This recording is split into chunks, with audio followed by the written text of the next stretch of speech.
আমরা যারা পিআরের পক্ষে আছে সকলের সাথে আমরা আলাপ আলোচনা করছি এবং সকলেই যাতে এটা আদায়ের জন্য আমরা তো এখনো নেগোসিয়েশনে আছি, সরকারের কাছে মৌখিকভাবে বলছি, ছোটখাটো দাবি জানাচ্ছি।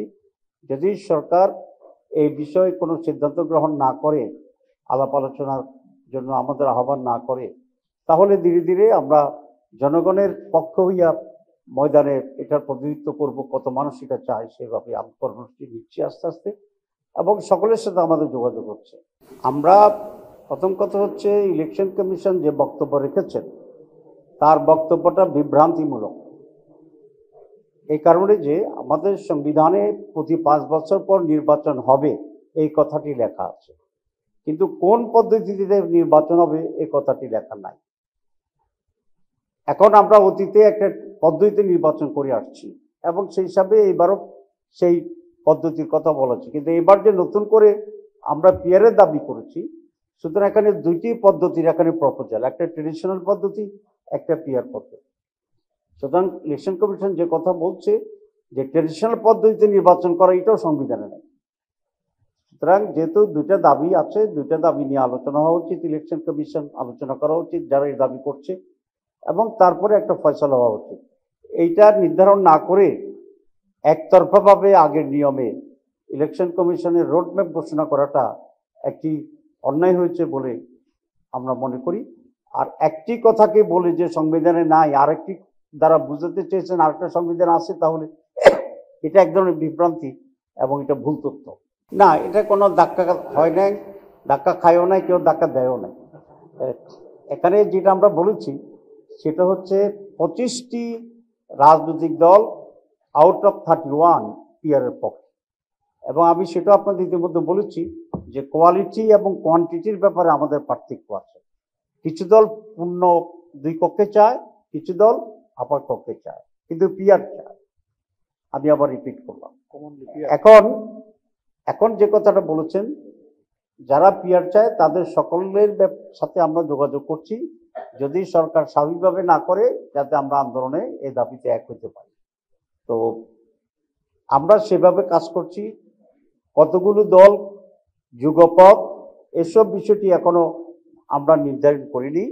যারাই এখন ইতিমধ্যেই এই নিয়ে কর্মসূচিতে একমত হয়েছেন, আমরা তাদের মতো করে প্রত্যেকে তার নিজ নিজ জায়গা থেকেই তারা কর্মসূচি করছে। এখনো এটাকে আমরা যুগপথ বলতে চাচ্ছি না, এটা সেরকম কোনো সিদ্ধান্ত সেরকম হয়নি।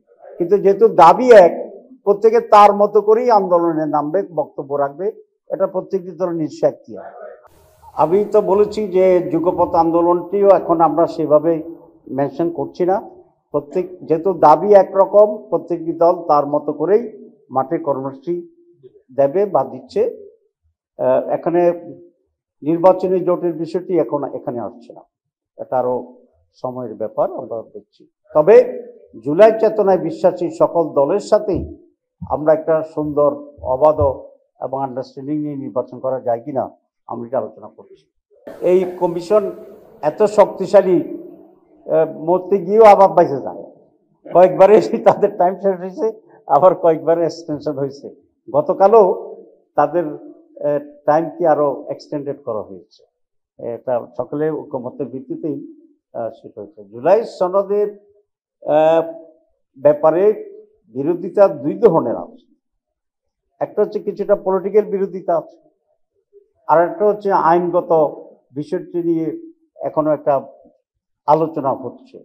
পলিটিক্যাল বিরোধিতার কারণেই আইনগত বিষয়টাও কিছুটা জটিলতা তৈরি হয়েছে। কারণ আপনারা জানেন, যে কোনো সিদ্ধান্ত যেটা স্পষ্টভাবে উল্লেখ থাকে না কনস্টিটিউশনে বা অন্যভাবে, সেটা যদি মেজর রাজনৈতিক দল একমত হয়ে যায়, তাহলে এটা বাস্তবায়ন করার নজির আমাদের দেশে আছে, এবং পরে এটা রেটিফাই করার সেই নজিরও আমাদের এখানে আছে। তো এখনো রাজনৈতিক ঐকমত্য থাকলে সব কিছুই এখানে বিধি পাওয়া যায়, আইন পাওয়া যায়, সংবিধান সংশোধন পাওয়া যায়, সব কিছু হয়।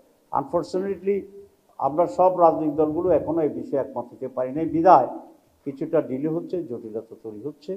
কিন্তু আমরা 5টি প্রস্তাব দেওয়া হয়েছে যে এক্সপার্ট কমিটির সাথে আমাদের যে এনসিসি, ন্যাশনাল কনসেনসাস কমিটি বসেছিলেন, বারবার বসেছিলেন, এবং রাজনৈতিক দলগুলোর কাছ থেকেও কিছু প্রস্তাব গিয়েছে, সব মিলিয়ে 5টি। এর ভিতরে প্রোক্লেমেশন আছে, গণভোট আছে, তারপরে কনস্টিটিউশনাল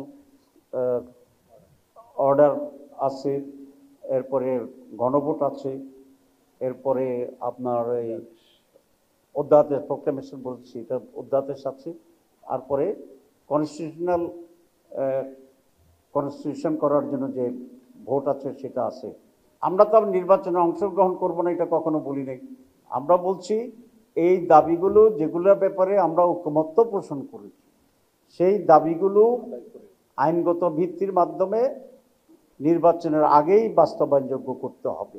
এটা হচ্ছে আমাদের দাবি। আমরা আশা করি এই দাবি পূরণ হবে এবং সকলে মিলে এই ফেব্রুয়ারিতে আমরা একটা ভালো নির্বাচন করতে পারব। আসলে আমরা তো বলে দিয়েছি, আমরা বলছি জুলাই চার্টার যেটা হয়েছে সেগুলোকেই এখন আমরা আইনগত ভিত্তি দিয়ে তার ভিত্তিতে নির্বাচন চাচ্ছি। সুতরাং এই জবাবের ভিতরে তোমার প্রশ্নের জবাব আছে না, এটা আমি মনে করি না, কারণ আরও 5 মাস সময় আছে। এর ভিতরে এই সমস্ত দাবি পূরণ করা, তারপরে জুলাই চার্টারকে আইনগত ভিত্তি দেওয়া, গণভোট যদি প্রয়োজন হয় গণভোট করা, এই সব কিছুই এটা এর ভিতরে সম্ভব। এগুলো করেই আমরা ফেব্রুয়ারি নির্বাচনে অংশগ্রহণ করবো ইনশাআল্লাহ। প্রথম কথা হচ্ছে আমরা সরকার অংশের জন্যই, আমরা একটি দেশের বৃহত্তর রাজনৈতিক দলকে প্রতিনিধিত্ব করি। সরকার মানছে না, তাদের নিজস্ব একটা চিন্তা কি সেটা তারা ভালো জানে। আর 2 নম্বর হচ্ছে না মানার জন্য তো কোনো রাজনৈতিক শক্তি থেকে চাপ থাকতে পারে, দ্বিমত থাকতে পারে। সুতরাং যেহেতু এটা নন পলিটিক্যাল ইন্টারিম গভর্নমেন্ট, তো এবং তাদের নিজস্ব কোনো পলিটিক্যাল রিপ্রেজেন্টেশন নাই, সুতরাং তারা অনেক সময় এদিক ওদিক খেলতে পারে না। এটা অন্য কোনো দলের যদি দাবি যৌক্তিক হয় তাহলে আমি সরকারকে কাছে দাবি করব তাদের দাবি মেনে নেওয়ার জন্য, আর আমাদেরটা যদি যৌক্তিক হয় তাহলে সরকারকে এটাও মানতে হবে। তো যৌক্তিক সকল দাবি মেনে ফেব্রুয়ারিতে নির্বাচন করতে বাধা কোথায়? আচ্ছা, দাবি না মানলে কি করব এইটা এখন আমরা মাথায় নিতে চাচ্ছি না। আমরা আশা করি আমাদের দাবি যৌক্তিক, দাবি সরকার মানবে, মানলেই দেশের জন্য কল্যাণ হবে। এটা সকলের দাবি, এটা একটা দলের দাবি না। কোন জায়গায় এটা আমরা জানবেন আপনার, এটা এখন আর আওয়ামী লীগের মতো তো গোপনে মিটিং করি না যে জানানো যাবে না। এখন we are open, will give, আমরা প্রেস রিলিজ করবো যে কারা অন্য রাজনৈতিক দল বলতেছে নির্বাচন পিছানোর জন্য আমরা দাবি করতেছি। তো এটা তাদেরকে জিজ্ঞেস করেন কি প্রমাণ ওদের কাছে আছে। আমার কথা যদি তারা বলে দিতে পারে তো তাহলে তারা আমার দলে যোগ দিলে ভালো। পিআর আর নর্মাল ইলেকশন সেই পিআরে যে প্রেসিডেন্ট অফিসে থাকবে, নর্মাল ইলেকশন সেই প্রেসিডেন্ট অফিসে যে বুথ থাকবে সেই বুথ থাকবে। ব্যালট আগে থাকতো ব্যক্তি ক্যান্ডিডেটদের নামে, এখন ব্যালট থাকবে দলের নামে। সুতরাং এই ভোট দিতে কোনো জটিলতা নাই, সহজ ইস্যু। সেকেন্ড প্রশ্নটা আপনার গুরুত্বপূর্ণ। প্রথমটা হচ্ছে জনগণ অভ্যস্ত 71% তো পিআরের পক্ষে স্টাডিতে আসছেই। সেকেন্ড প্রশ্নটা গুরুত্বপূর্ণ যে প্রত্যেকটা কনস্টিটিউয়েন্সির ক্যান্ডিডেটকে দেখেই জনগণ ভোট দেয়। অনেকে যে স্লোগান দেয় ভোট দিবে 14 গ্রাম, এমপি হবে 20 গ্রাম। আচ্ছা, এইগুলো বিভ্রান্তিকর। পিআরের 8টা পদ্ধতি আছে সারা বিশ্বে। এর পদ্ধতিতে জার্মানিটাকেই আমার কাছে অধিকতর ভাইবল মনে হয়। সেখানে 2 ধরনের ইলেকশন হয়, একটা যে কনস্টিটিউয়েন্সি ইলেকশন হয়, আবার পিআর ইলেকশন হয়।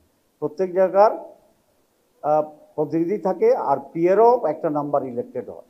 হলে ওই পার্লামেন্টারি নির্বাচনে যে অংশটা জিতে তার সাথে পিআর এর প্রপোর্শনটা সে যোগ হয়। This is one system available. 2 নম্বর আরেকটা সিস্টেম আছে ডিস্ট্রিক্ট ওয়াইজ পিআর।